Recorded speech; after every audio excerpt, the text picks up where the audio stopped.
Monday? Yeah. I think I was so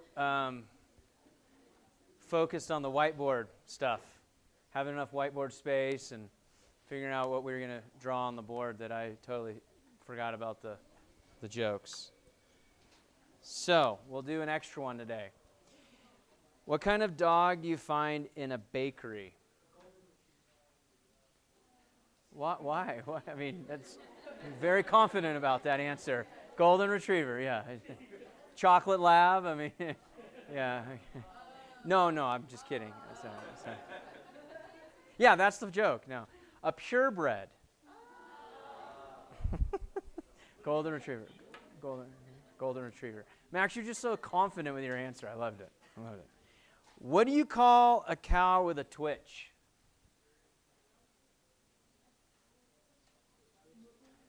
Beef jerky. When do astronauts eat at lunch? Or when do astronauts eat lunch? When they can, okay. At launch time. At launch time, all right. Okay, how about this one? What type of music do mummies sing in the shower? What type of music do mummies sing in the shower? What was that? Rap music. Very well done. Yeah, very well done. Rap music. Okay. How about this one? What did the brother say to his sister when she stepped on his toe? What's that? Mitosis. Good job. That was a nerdy one. That was a really nerdy one. I like that one. Did you guys get it or no? Okay. All right. You guys are getting into the jokes a little bit more. So I apologize that I deprived you of jokes on Monday, but we had a few extra ones today. Any questions from Monday's lecture? Did it get posted okay? I was actually traveling, so I was uploading it not from my office. I just want to make sure it got there okay. Did it get there okay? It worked. Okay. Good. So next week, Monday, we've got an SI session. Okay. You do not have an assignment on Monday because you've got an exam on Wednesday. Exam's in this room, and it'll be multiple choice. You need to bring a number 2 pencil. There's a test packet that gets handed out. You'll answer the questions and fill out the Scantron. There'll be some images, either gross pathology images or histology images that you're familiar with that'll be on the screen. So that's how you'll answer some of those questions. I'll be available for the exam to answer questions. Richard will be available for the exam to answer questions. You can either wait for one of us if you want to ask, specific questions to a specific person. That's fine. You won't offend either of us. I know you might spend more time in SI, so you'd rather ask the question to Richard because maybe it was something you guys were struggling with or talking about in SI. That's totally okay. There'll be some other proctors in here, but they won't be answering questions. It'll be just the 2 of us. Okay? Should have plenty of time. The hour 15, I think most people get it done somewhere between 45 minutes and 60 minutes.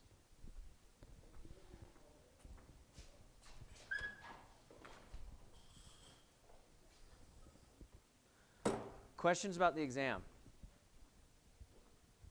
Any questions about the exam? 50 questions. 50 total questions. Okay. I would encourage you to err on the side of asking the question and then, don't be offended by the answer of, I actually can't answer that for that particular question because it's giving away, that's kind of what the question's asking. So, the worst that we can say is we can't answer that question.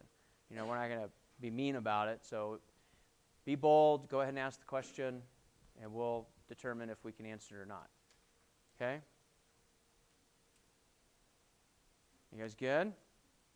Study guide will be ready. Oh, it's ready. I just have to review it. Thank you.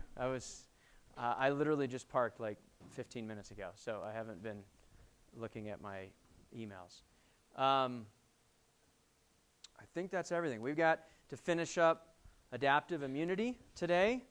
Really, we're going to be focusing pretty heavily on antibodies because that's where we left off. We will go through a couple of slides that are more review style of what we talked about on Monday, because I want to kind of drive home the content just one more time. Not as much on the whiteboard today. That was Monday getting us a foundation, and today we're going to walk through these slides. I think it'll go a little bit faster than it did on Monday because we have a foundation for this immune system. But some of the slides that you previewed, it looks familiar to what we talked about on Monday, and that's intentional because I wanted to kind of reinforce what we covered in Monday's lecture. So let's start here and let's talk about the components of an antibody. But before we do that, tell me a little bit about what you know with respect to the adaptive immune system. So where do antibodies fit from a roadmap? Where do antibodies fit?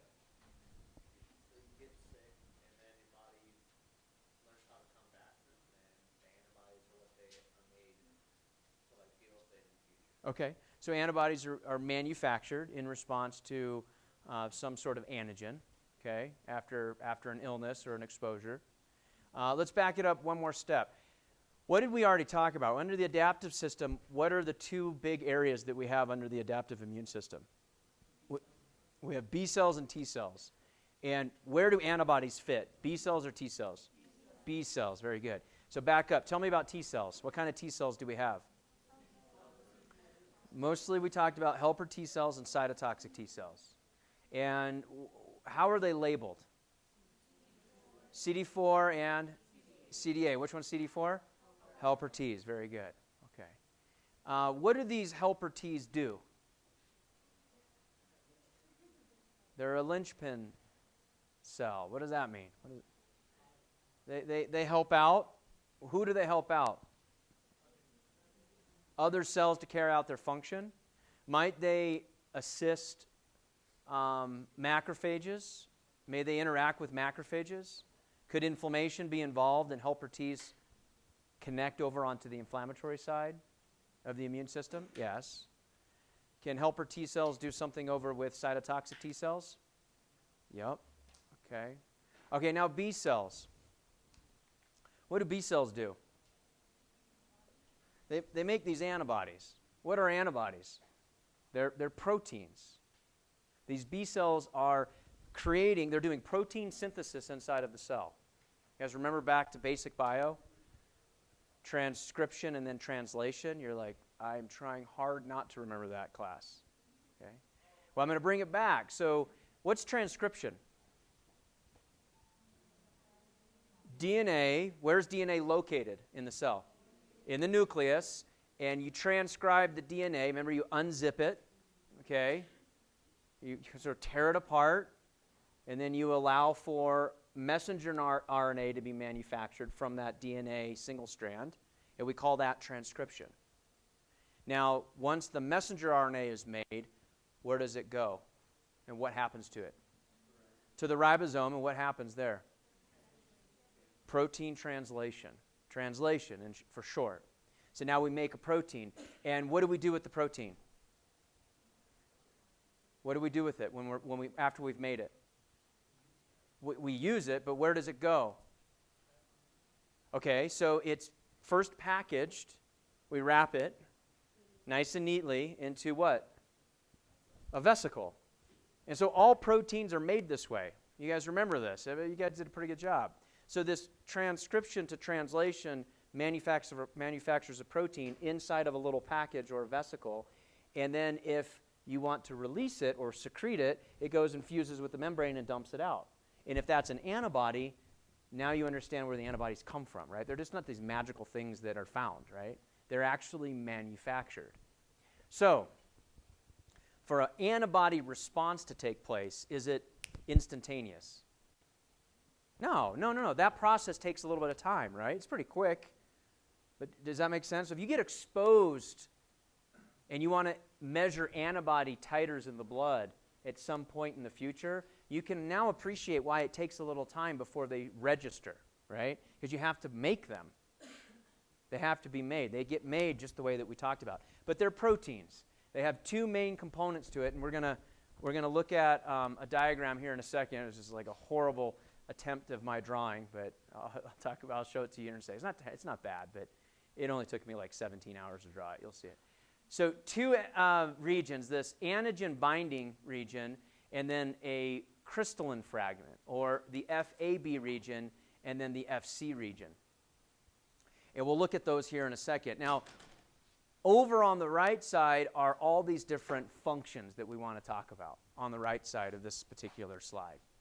And so let's look at this. We've got the antibodies get secreted, just like what we talked about. They're a protein. They can bind and neutralize a microbe or a toxin.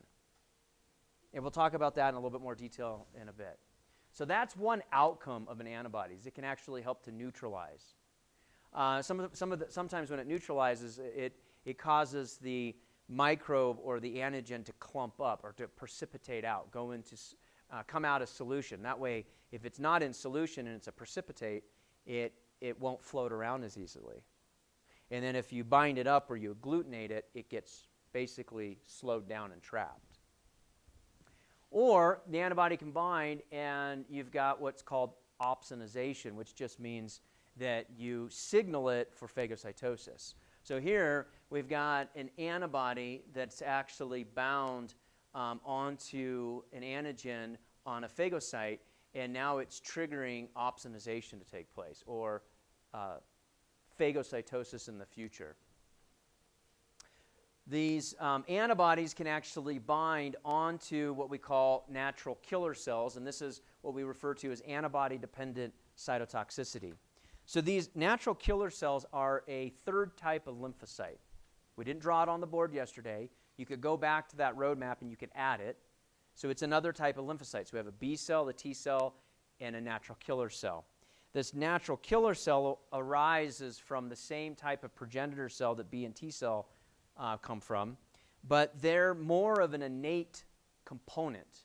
So we talk about them in the adaptive section, but natural killer cells, they don't have a lot of plasticity, like the clonal selection.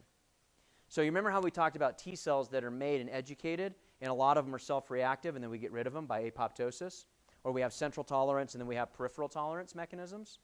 Natural killer cells, they don't adapt to that scenario. They basically are programmed, and they do the same thing every time. So they're more of an innate function.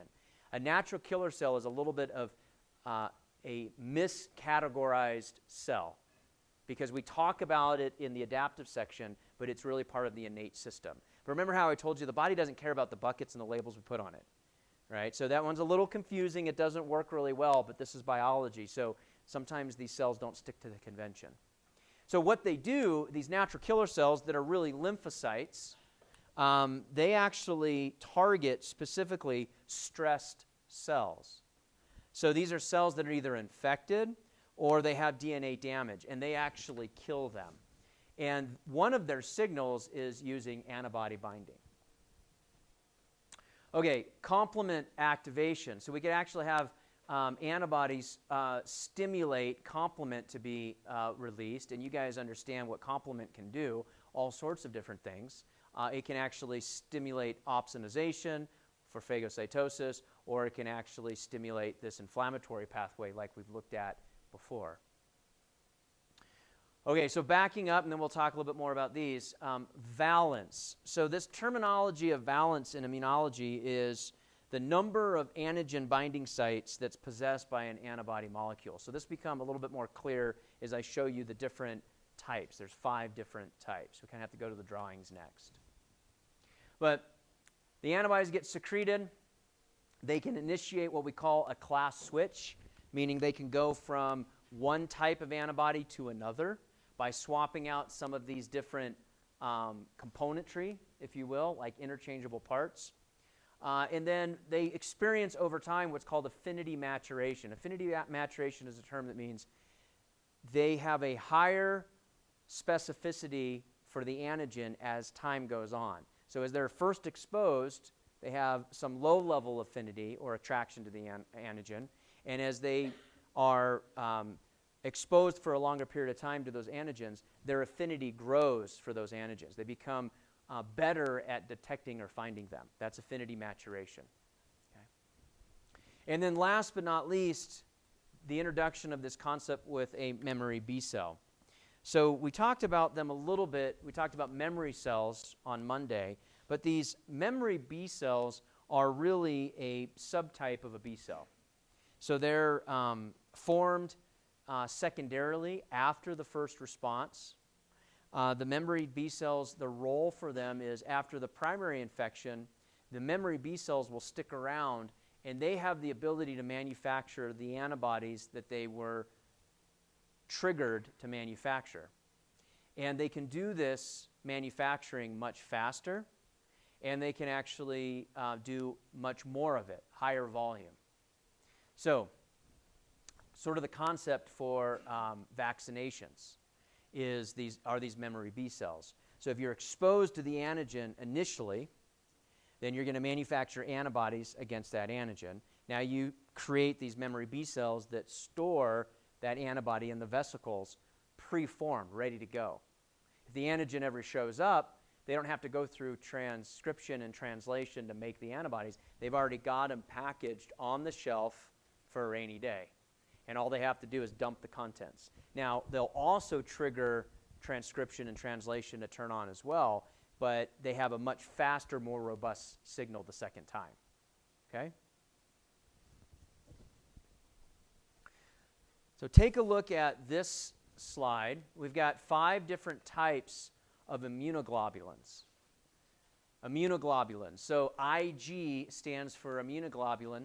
We've got IgA, IgD, IgE, IgG, and IgM. And this nomenclature of immunoglobulin is what we refer to as an antibody. So this is the particular type of antibody. 5 major types. So let's walk through these. This first one, IgA, is a dimer. A dimer just means that it's got 2 antigen binding sites. Di meaning for 2. So it's like 2 Y molecules stuck together back to back, the dimer. I have a picture on it on the next slide, all of them, but just so that we can all be on the same page, right? So 2 binding sites, one here and one here. So IgA is a dimer. 2 different subtypes of IgAs that I want to talk about are characterized as IgA1 and IgA2. IgA1 is found in the bloodstream in high concentrations. IgA2 is in our body secretions, okay, like in our sweat or our saliva or our mucus, okay? Which should make sense, that we've got antibodies kind of on these mucous membranes or on these fluids that are interfacing with our external environment. Yes. This is basal state, right? Because you all know that there's a colony of bacteria that lives on you, right? We have a natural bacteria that lives on our skin. We have natural bacteria that lives in our large intestine, in our colon. We have natural gut bacteria. We have natural skin bacteria. We've got natural respiratory bacteria, bacteria that colonizes our respiratory tree. Okay. Now, the natural bacteria, or the bioflora, isn't the problem. It's the ones that are outside of that. And now we're becoming a lot more smart as a field, when I say the collective we, and we're understanding that these microbiomes, or these microscopic bacteria colonies or communities, are like an ecological network. It's like going into the forest and seeing that there's trees and moss, and then there's insects, and there's birds, and then there's mammals. And so the bacteria that colonizes all of our body, some of it is supposed to be there. But there's stuff that's not supposed to be there. And so that's why you have these secretions that contain these antibodies. Now, IgD, this is a monomer, so it's just a single Y. It's in low concentration in the blood under normal conditions. It's found on the surface of B cells, and it's been described to be the one to activate basophils and mast cells to make a lot of antimicrobial factors. IgE, this is another monomer, lowest of all 5 in circulation under normal conditions. Now, if you have an infection, you'll see these things spike, right? Mediates allergies. So we're going to talk about these more specifically after the exam when we talk about hypersensitivities. So that's not content that's on this exam, but I want to introduce the idea so that you understand the flow. So this content flows into the next lectures after the exam. So IgE, immunoglobulin E, is what's responsible for allergic reactions. So how many of you have like an allergy, a known allergy to like cats or dogs or medication, like you can't have penicillin or maybe shellfish, okay? Peanut butter or nuts, tree nuts, okay? Gluten, some of you, not just an insensitivity or you just have decided to cut it out, like you actually can't have it, you have like an allergic reaction, okay? So that's IgE mediated. So if you, let's say for example, you have a peanut allergy, your IgE levels will be low, and then if you're exposed to peanuts, there's an antigen that will trigger IgE release. Okay. IgG, monomer, 80 to 85% of all circulating immunoglobulins are IgG. This is the highest one, highest concentration. This one readily crosses the placenta, and it's also found in breast milk. So mothers actually are producing breast milk for their infants that's in high concentration of IgG. This is one of the reasons that breastfeeding infants is so beneficial, is you're actually transferring some of the IgG antibody immunity from mother to infant, okay? It is not found in formulas that are over the counter that you buy. IgM is a pentamer, so penta meaning 5.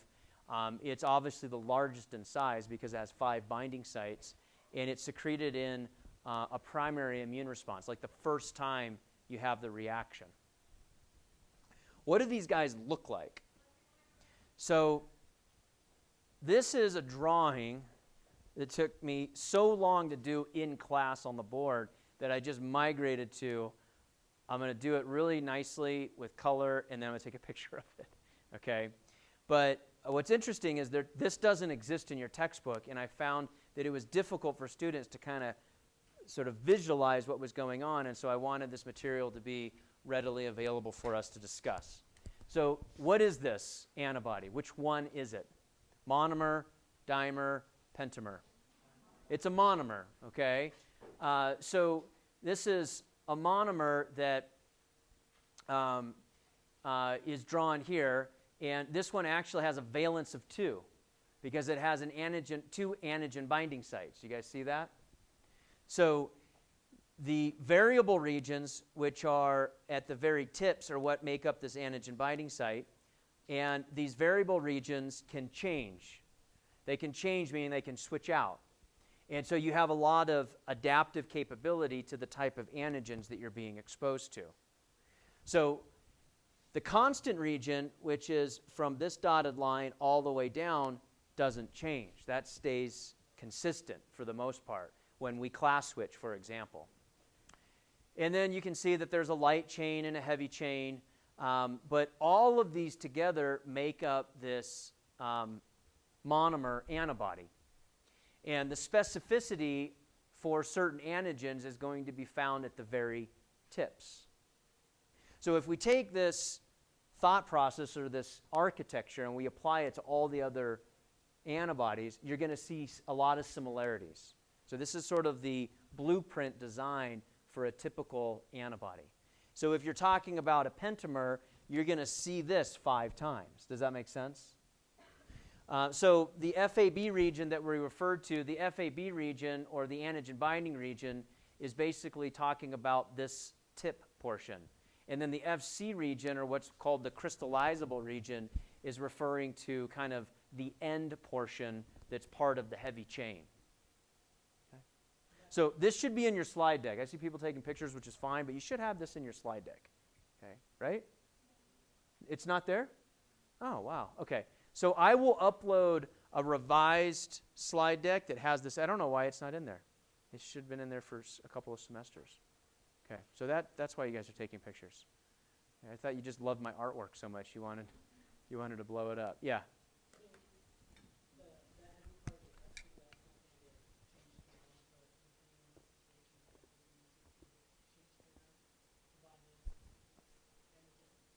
The heavy chain?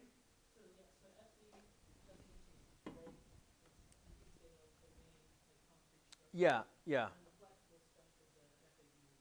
That's correct. Yep. And the stuff that's most flexible on the FAB region is the variable portion, which is like this white out part, like the very tip.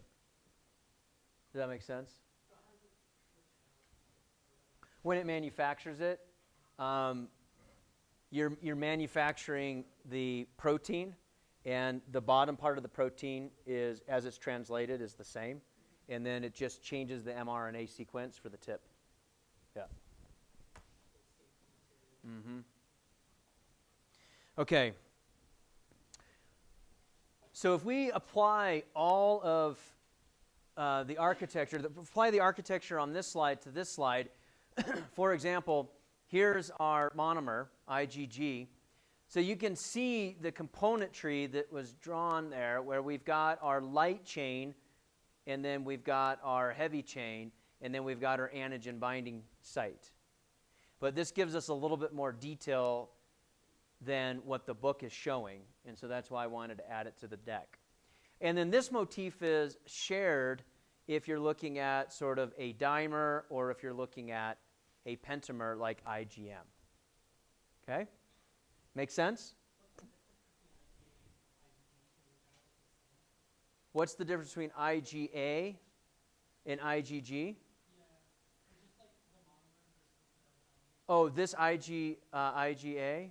So they're both monomers going to have the same architecture, but the IgA is going to have different affinities for different antigens, and the IgA is found in like body secretions, and then it's also found in the blood, whereas your IgG, this one's only found in the blood, and it's in the highest circulation. Does that make sense? So those are the differences. Okay. Questions over antibodies. We're going to come back to them here in a second in a little bit more detail. But as far as how they're made, what are they supposed to be doing, why are they there, what are the differences between them? What's the IgM doing? IgM. So if you go to IgM, this one is the one that's responsible for like the first response in an infection. So you'll get a lot of IgM that comes on initially, and then it'll fade. And then you'll get other antibodies like IgG coming on secondarily. Oh, okay. Okay. Regarding the natural killer complex you talked about, where are the natural killers typically made? Like, do they start off as a T cell, and then when the antibodies bind, they become a natural killer cell? Or I didn't quite understand. So natural killer cells are, they're made out of the bone marrow, okay, just like what you have with B and T cells, but they don't go through a clonal selection process. So they don't have a lot of variability. They're just set like a macrophage. The natural killer cell is kind of like a macrophage, but it's going to target cells that are under stress. So if they're behaving weird, it's the one that kind of takes down the limpy one in the group. Yeah. But it's not activated until the antibodies bind? Yeah, so it becomes activated with antibodies binding and triggering activation. And those antibodies usually are bound to a stressed cell because it's been infected. Yeah. Yeah. Okay. All right. So on Monday, we went over this concept of clonal selection and clonal deletion.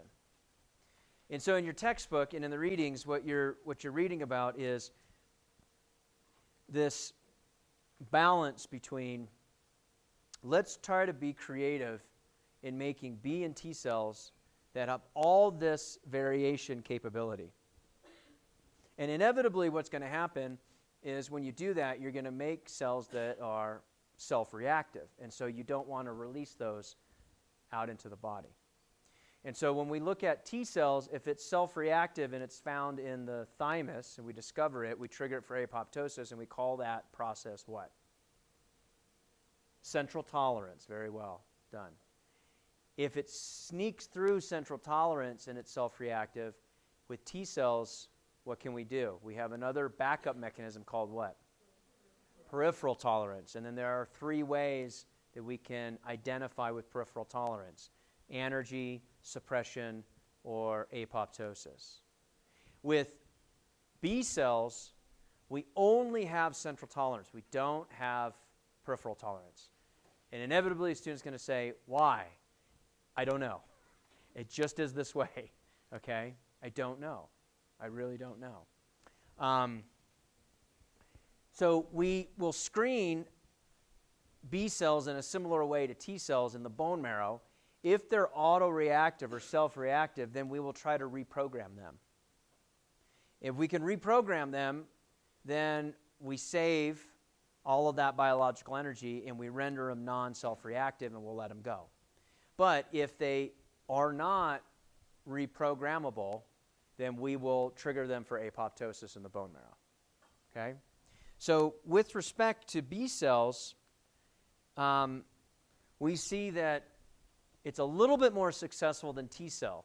T cells was about 95% of our T cells are self-reactive that we create. And we only let out into the periphery 5% that are non-self-reactive. Here it's a little bit better. It's about 10%. 90% of the B cells that we make have to be reprogrammed or they go through apoptosis. And only 10% we do it well the first time. Okay, so it's a little bit better. Maybe that's why there's not this backup mechanism and we have the reprogramming capability of B cells because it's in the bone marrow. Technically, the thymus is a little further down the lineage because they all come from the bone marrow. So all B and T cells come from the bone marrow. T cells go to the thymus and then they go out into the periphery, whereas B cells just leave the bone marrow and go out into the periphery. Right? There's no secondary lymphatic tissue like you have with T cells. Okay? So what I'm setting us up for after this exam next week, when we come back in 2 weeks, we're going to start looking at where things go wrong, right? But we got to spend all this time to get the foundation of how the adaptive immune system works, because then I can explain to you, well, if you have an autoimmune disease, like you pick one, let's take type 1 diabetes, where a patient no longer makes enough insulin. In type 1 diabetes, you actually have autoreactive lymphocytes that destroy the pancreatic beta islet cells of the patient because they look at them as being non-self. They're self-reactive and they go destroy them, and over time, with the destruction of the beta islet cells in the pancreas, now the patient cannot make any more insulin or enough insulin, and they present with a type 1 diabetes. Okay?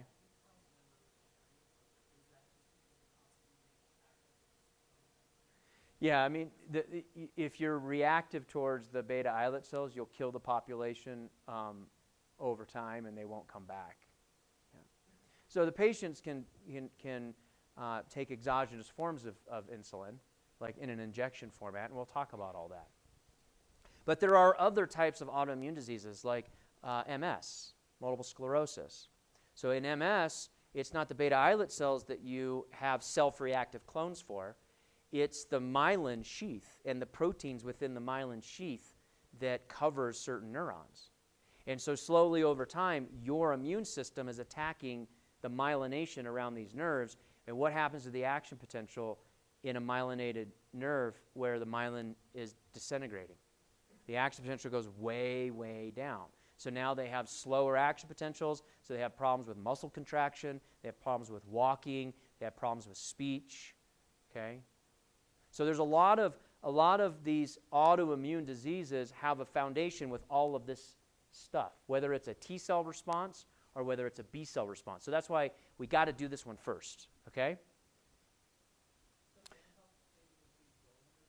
Oh, bone health plays a huge role in this. In fact, okay, so now we're getting a little off topic, but it's still relevant because I want you guys to, I want you to understand the who cares to this kind of detail because it makes a big difference when we start talking about certain diseases. So if you've got patients that have a leukemia, okay, a cancer of the blood, so leukemia and leukocyte levels will be low, right? White blood cell counts will be low in these patients. And if they have a leukemia, these white blood cells and the RBCs, the red blood cells, all come from the same source. That's the bone marrow. Okay, that's where you have a population of adult stem cells that give rise to all these types of cell types. So if you go out and let's say now this leukemia patient needs to undergo chemotherapy or a chemical therapy, that's what it stands for. We'll talk about this in cancer. And then you destroy the cancer tissue in the bone marrow, what does that do to your immune system? Do you make B and T cells now? No. So now the patient has no adaptive immune system, and they're at risk of getting very, very sick because I told you we live in a very dangerous environment, right?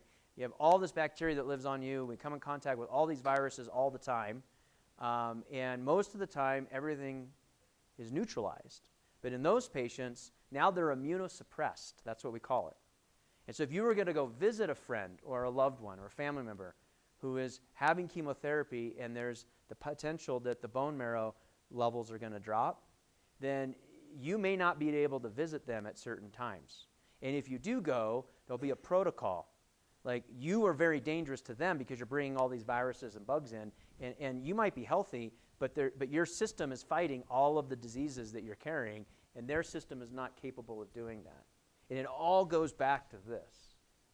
Okay, you'd be surprised. There are people that, and we'll talk more about this in the cancer lecture. There are people that think, believe it or not, I've talked to students and the community, you know, the public, where they think that these cancer patients wear all these masks and stuff because they're infectious. Like you can catch cancer from them. Like cancer is not a communicable disease, right? It's the other way around. Is we are more dangerous to a cancer patient if we go visit them. And that's why you have to wash your hands, and sometimes the protocol is very tight, and you're not allowed to see them on certain days when the chemotherapy is high.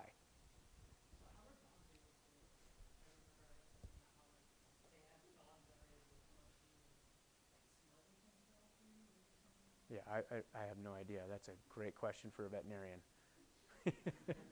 I have no idea. Dogs are pretty amazing creatures. So, yeah, I've heard that. I've heard that they can smell the necrotic tissue in certain types of cancers. That's actually what they're smelling. So they can kind of detect that there's a cancer because they can smell that there's a necrotic odor, which would make sense because a lot of cancers will grow to a point where they have a necrotic core because they grow so fast and they don't have enough blood supply, so they have a necrotic center. Yeah.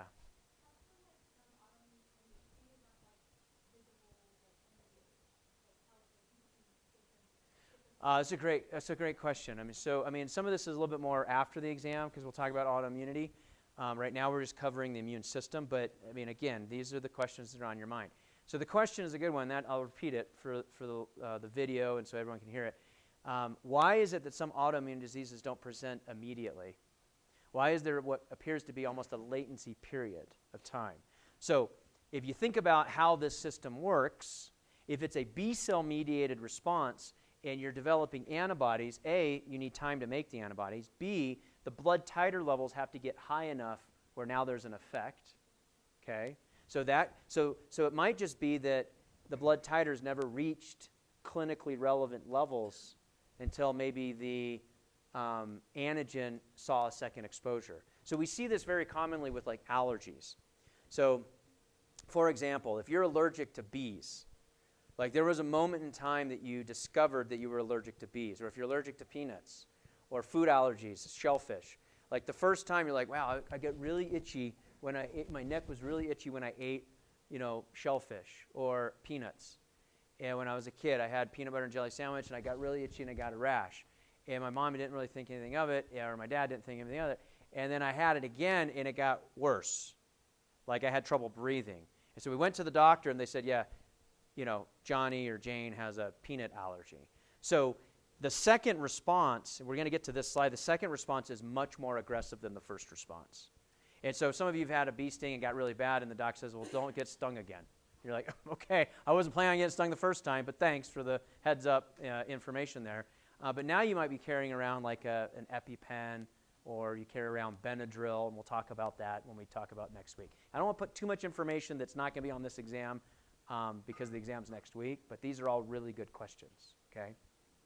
All right, so B cells, we can reprogram these. A little bit better than T cells. 10% of our efforts are fruitful. We make them, 10% of them get out, 90% we have to reprogram or we schedule them for apoptosis because they're autoreactive, okay?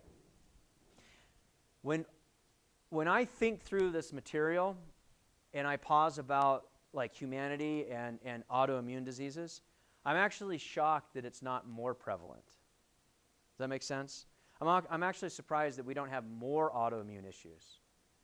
And most of us have some allergy of some sort. That's an autoimmune disease, right? A hypersensitivity. We are allergic to something. Some of you are like, nope, not allergic to anything. Well, don't, that's like annoying, so don't tell us, right? Because all of us wrestle with some sort of allergy. You with me? Okay, I'm just surprised it's not more common. Okay.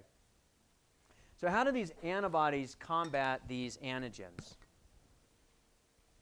We have direct effects and we have indirect effects.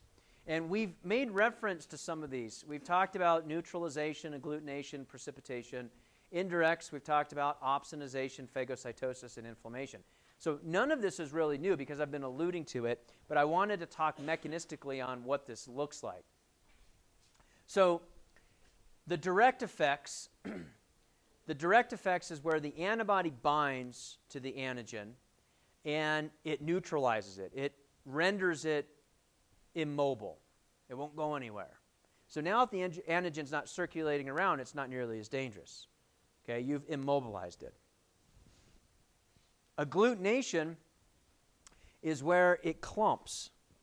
You've got an insoluble antigen. So an insoluble antigen means it doesn't go into solution. The antigen binds to the antibody, and now you get clumping. And so it's another way of neutralizing it, but you have this clumping of this antigen.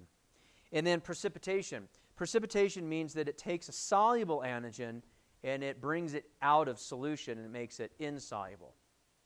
What does that mean? Well, it's in solution, so it's floating in the blood, and the antibodies bind to it, and now it makes it a solid instead of a liquid, and it's not going to scoot around the body as easily.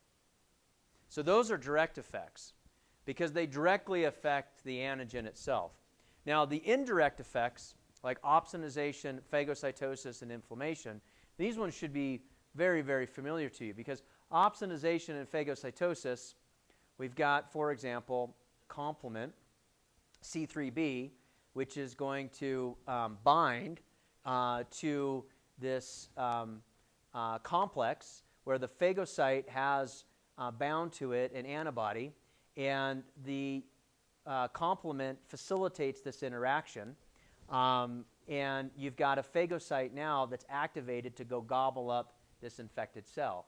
And the phagocyte, let's say it's a macrophage, we know when it engulfs this infected cell, it can neutralize it and destroy it using reactive oxygen species like respiratory burst mechanisms, okay, along with the enzyme activity that it has inside. Secondarily, with inflammation, same type of process. Very, very similar process of simulating a phagocyte, but this is specifically bringing in maybe neutrophils instead of a macrophage, which have very, very similar types of activities as macrophages. So the neutrophils come first, the macrophages come second. So now we've got neutrophils and macrophages through our indirect effects through antibody triggering, okay? So here's another classic example of how the adaptive immune system using these antibodies overlaps and leverages mechanistic tools from our inflammatory line of defense, which is our second line of defense, which is part of our innate system. So they're definitely overlapping, okay? Memory B cells. What do these guys do? Well, the primary response, right, that just means the first exposure. We've got IgM. So the question was asked earlier, like, what does IgM do? IgM is heavily involved in the first response. And then it's followed by a relatively high level of IgG. This response might take 3 to 5 days, okay, the first time it happens. Now, the second response, because of the memory B cells, they're stockpiling all of these antibodies from the first time. And the IgM levels are about the same as before, but the IgG is 4-fold higher than it was initially, and the response is immediate. It doesn't take time. Bless you. So back to the bee sting analogy, or back to a food allergy. The memory B cells are the reason that you learned that you were allergic, because you didn't die the first time you got peanut butter, or you didn't expire the first time you got stung by a bee, but you probably were warned after that saying, hey, this could get serious. You could actually have an anaphylactic reaction, and you could go into shock if you are continuously exposed to this particular antigen. Okay? And that's because of your memory B cells. Now, an interesting story about building memory B cells, because this is one of the concepts around vaccinations. Okay, so let me tell you the story. So this is 1796, and in 1796 we were an agrarian society around the world, right? That just means we did a lot of farming. It wasn't industrialized.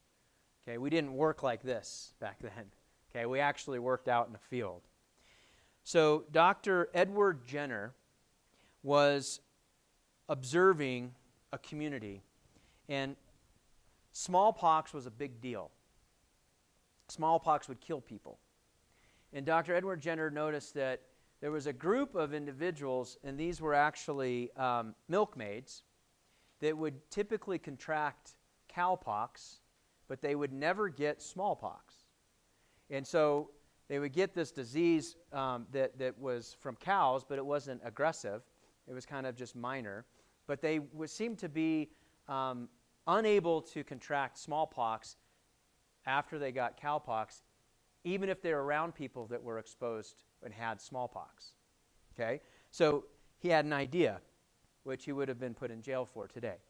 But he decided, well, I'm going to test my idea on cowpox. He exposed a group of patients to cowpox, and then he exposed them to smallpox, and of course, they were vaccinated. They were immune to the smallpox because the viruses were similar enough, and the body actually developed antigens to the cowpox and created these memory B cells, and then when the smallpox came about, they actually could fight off the virus. Okay, so this is in 1700s, but the vaccination term, vacca, is Latin for what? Cow. So vaccinations, the root word is a Latin for cow. It's a cow medicine is where this comes from. So when we talk about vaccinations, we're actually referring back to the situation with cowpox and smallpox from the 1700s, and that's what is the formulation for our vaccinations today. Okay, kind of interesting. All right. Questions so far?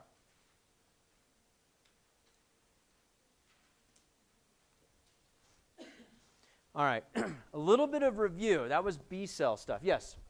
Sorry, I'm just kind of confused with how come, like, your allergies get worse the more you're exposed to them, but when you, like, with vaccinations, it's the opposite. So shouldn't, like, memory B cells, like, make you less allergic to allergies? Well, so let's hold that question for when we talk about hypersensitivities, because allergies fall under IgE. And what happens with IgE is, yeah, you do have a memory, but the memory means that the reaction goes again. And with allergies, it's what we call a hypersensitivity. So you're oversensitized to a certain allergen. So, for example, IgE stimulates what we call histamine-mediated response, and so histamine gets dumped out, and histamine causes, vasodilation. So now you get a bunch of fluid leaving the bloodstream, so that area swells with fluid.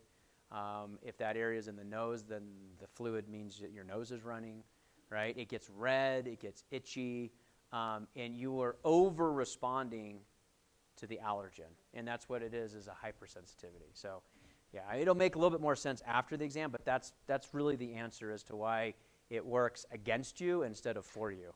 Yeah, which is a legit question. Yeah.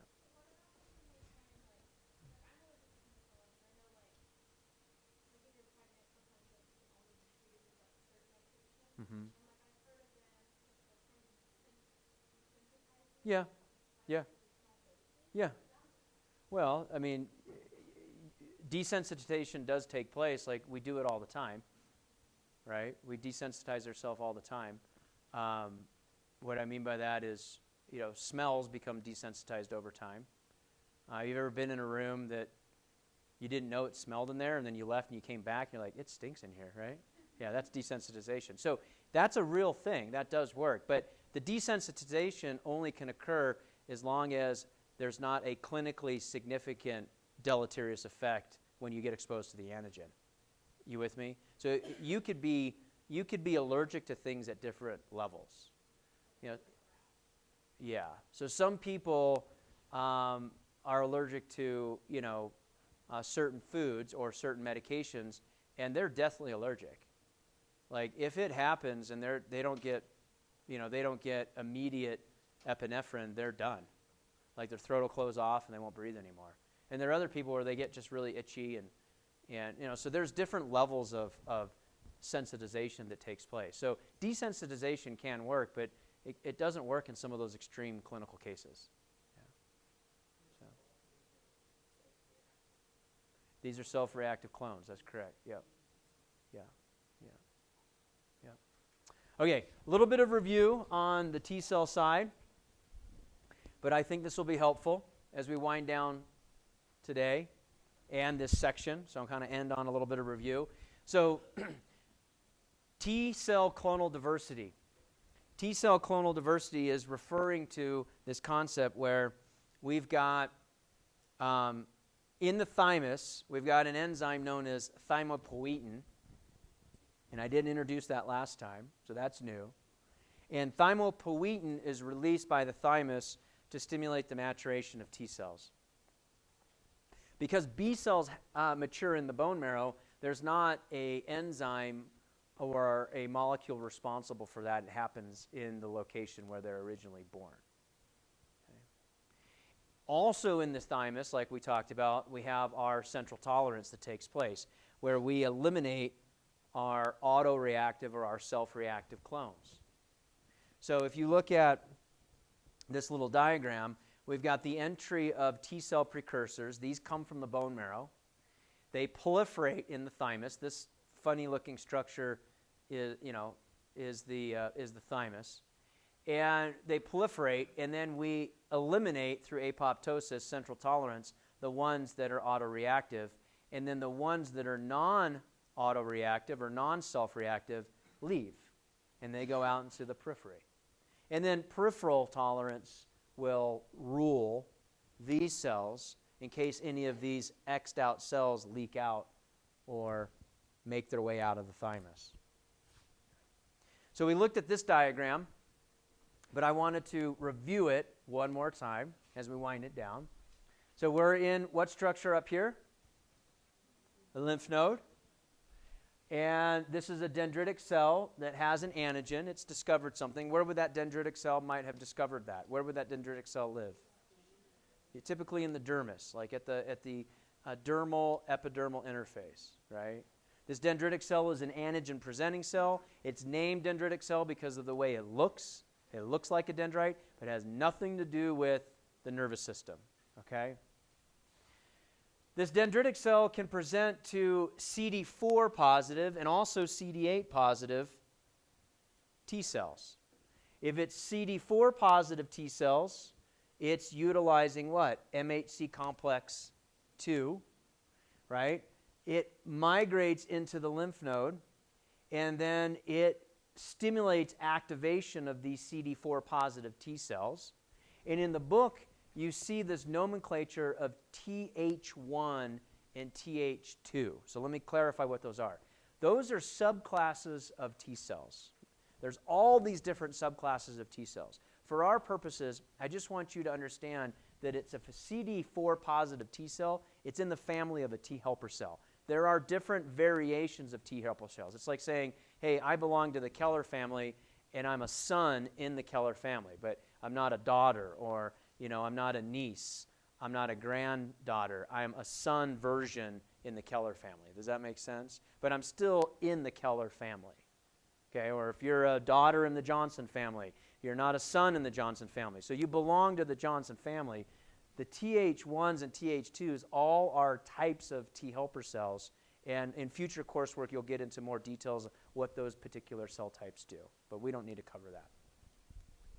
They go out into the periphery, and then they affect other tissues that are infected by utilizing killing through macrophage activation or stimulating inflammation. Okay? On some cases, they can, so after activating CD4 positive T cells, they enter the circulation, right? They cause macrophage activation or stimulate inflammatory pathways. That's this stuff right here. So I just wrote down words to help describe these pathways, because some of you are visual learners and you just want to follow the arrows. Others get lost in the arrows, so you need me to walk you through with verbal explanation. Does that make sense? So these words are saying the same thing as these diagrams. Is everybody following? Now, let's look at the CD8 positive pathway, because in some cases they can present to CD8 positive T cells. And so now from here, we activate the CD8 positive T cell. That's this side of the activity. And remember, co-stimulation for the T cell that's CD8 positive is through interleukin 2, right? So interleukin 2 is released. It binds to the interleukin 2 receptor on the same cell that released it, and that is autocrine co-stimulation. These guys enter the circulation, and they go through killing of the cells by two different mechanisms. Okay, and we're going to talk about that here in a second. So we've got types of APCs that we looked at. We looked at dendritic cells, we looked at B cells, and we looked at macrophages, right? You guys remember that? So what I want you to remember is these dendritic cells can present to CD4 positive T cells, and in some cases CD8 positive T cells. But somatic cells that are in the body, right, this somatic cell, this just means a body cell, any cell in the body that's nucleated. These can actually present directly to CD8. So where I'm going with this is, in the periphery, if you've got a body cell that gets infected, that doesn't have to rely on a dendritic cell or a macrophage. The body cell, the somatic cell, can present directly to a cytotoxic T cell anywhere out in the body, in any tissue. And then that cytotoxic T cell is going to know, I'm going to kill that cell type because it's got the infection. Does that make sense? So when you get here, out into the periphery, with your CD8 positive T cells that are wound up and activated, what they're looking for is they're looking for an antigen display by a somatic cell that's been compromised. And that's how they know to attack. You with me? So if it's a healthy cell, it won't be displaying the antigen.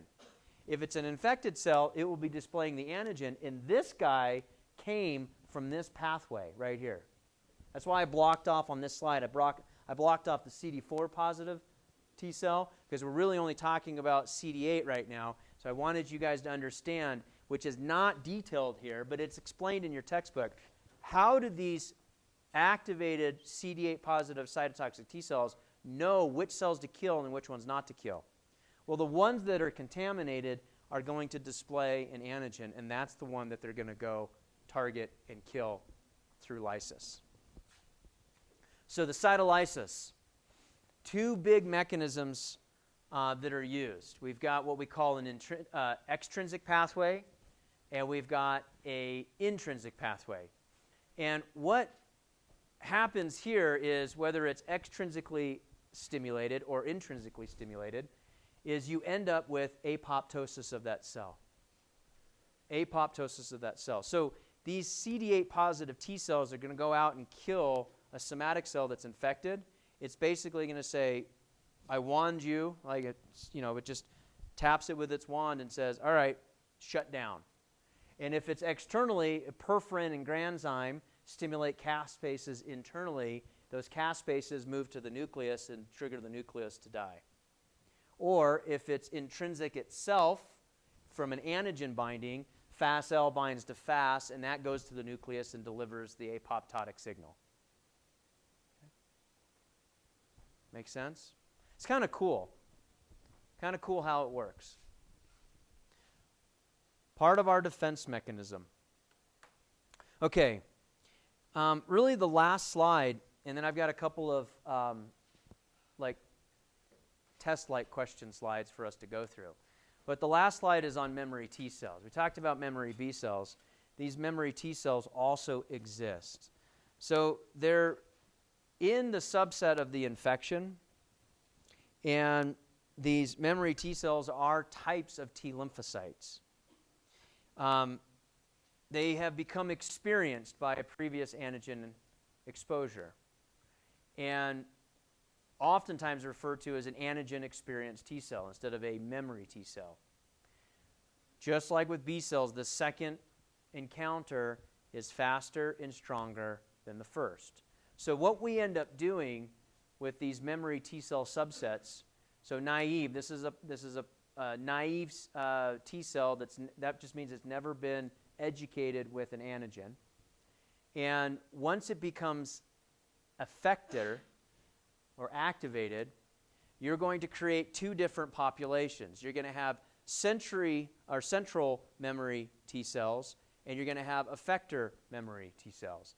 The central memory T cells have some interesting surface receptors that we'll screen for, and that's how we know that they are central memory T cells. So CD62L, that's cluster of differentiation 62L, CCR7, and then IL7R. These are all surface markers that are on these cells that tell you, right? You remember these cells, and they have these little markers on them? So this one is saying this is what did I say? CD62L, right? These guys stay centrally in the lymph node. These guys over here, which are a little different, right? These guys are CD62L low versus high, CCR7 low versus high, and then IL7R high. So they're very similar, but these guys are out in the tissue, cruising around, looking for that antigen for that second exposure. Okay, so we've got memory B cells, and we have memory T cells after we've had an infection or after we've been exposed. And that's how our immune system is learning as we age. So, just want you to think anecdotally back, okay? Grade school. Some of you grew up and you were really sick kids, right? Like in grade school. And then for some reason, like you get to college, you're like, man, I hardly get sick anymore.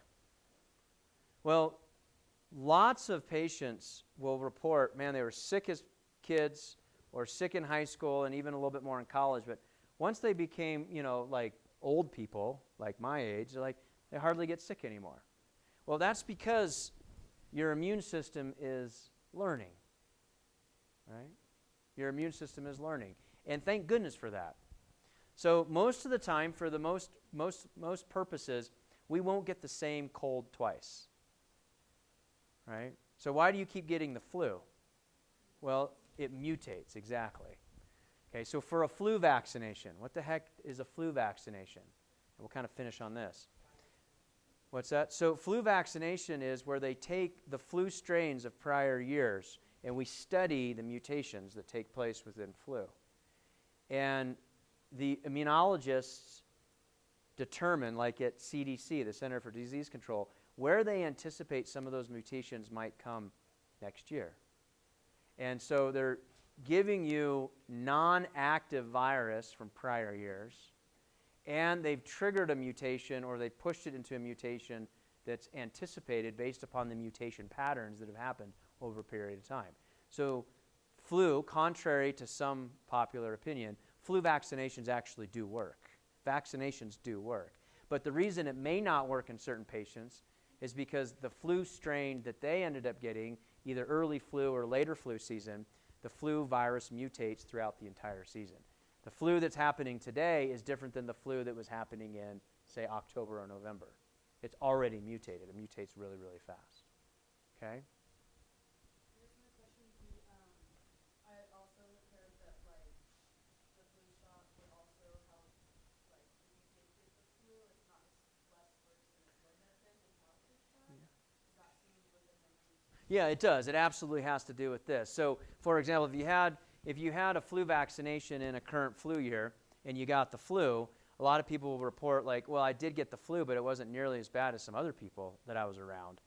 And if you had the flu shot, what happens is you've got these effector T cells, memory and central, and if it mutates, some of these have specificity for part of the mutation, but what they don't have specificity is for all of the mutation variants that are out there. Okay? So it does work. It is beneficial. It is helpful. I mean, we've got a flu problem right now again this season, where now it's in 48 states here in the U.S., and it causes major issues. Okay, let's talk about a couple of questions as we wrap it up. Which of the following is not correct? Not a correct pairing. So CD4 positive helper T cells, CD8 positive MHC1, CD4 positive MHC2, plasma cell antibody, or antigen presenting cell fibroblast. How many of you say, what do you say? E, very good. Is a fibroblast an APC? No. All those other statements are true, right? All those other statements are true. Okay, after degranulation, mast cells release prostaglandins and leukotrienes to perform which of the following functions? Prostaglandins and leukotrienes.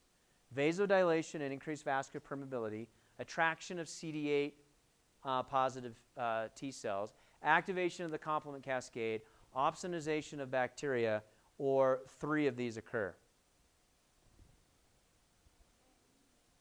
A, vasodilation, increased vascular permeability. Great. Remember, prostaglandins and leukotrienes are important for that inflammatory trigger, right?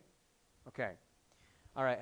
Next one. Is this helping? Is this helping to see maybe what you do know or maybe what you need to study? What type of necrosis do you see as a result of glomerulonephritis? So glomerulonephritis, I need to tell you what that is. What is that? That is a disease, an inflammatory disease of the functional unit of the kidney, the glomerulus. And so what you can see here is you've got normal glomerular architecture, and then the histology, and then you've got glomerulonephritis, which is an inflammation, and then the histology. Okay? So you don't really need to know what glomerulonephritis is or all the details about it. We'll get into it in the renal section. You just need to know that this is kidney. Okay? So what would you expect in this patient that has inflammation of the functional unit of the kidney? Would you expect there to be coagulative, caseous, fat, gangrenous, or liquefactive? Coagulative, and what's the next word that's missing? What are we talking about here? These are all types of necrosis. Well done. Okay, coagulative necrosis. All right. How about this one? In an experiment, enterobacteria organisms are added to a solution containing leukocytes. Okay, so we've got bacteria in leukocytes. Engulfment and phagocytosis of the microbes is observed to occur. Next, a substance is added which enhances engulfment. Which of the following substances is most likely to produce this effect? You understand what's going on? So you've got bacteria. You've got leukocytes that have had bacteria added to them. Now you want to see, what's another word for engulfment? Phagocytosis. You want to see which one of these is going to improve phagocytosis. That's really the question, right? Complement C3b, glutathione peroxidase, immunoglobulin E or IgE, P-selectin or NADPH oxidase. Complement C3b. Very well done. That's because of the binding. It helps to opsonize and then trigger phagocytosis to occur at a greater rate. Okay, last one. A 9-year-old girl sustains a small half-centimeter long laceration to a right index finger while playing Queen of Swords with a letter opener. This might have occurred in my office at home. Which of the following substances on contact with injured vascular basement membrane activates both the coagulation sequence and the kinin system as an initial response to this injury? This is what I explained to my daughter after she said, "Look at what happened, Dad." Just kidding. Thromboxane, plasmin, platelet activating factor, Hagman factor, or histamine. You guys understand the question? She got a cut. I'm asking which one of these compounds activates coagulation and kinin system. Hagman factor D. Well done. Do you guys remember which slide I'm talking about? So that's how I will ask this is how I could ask some of these questions from the content that you guys are studying. Does that make sense? So I'm trying to help give you some tools to pay attention to for Monday's review session. Okay. I'll see you guys on Wednesday of next week.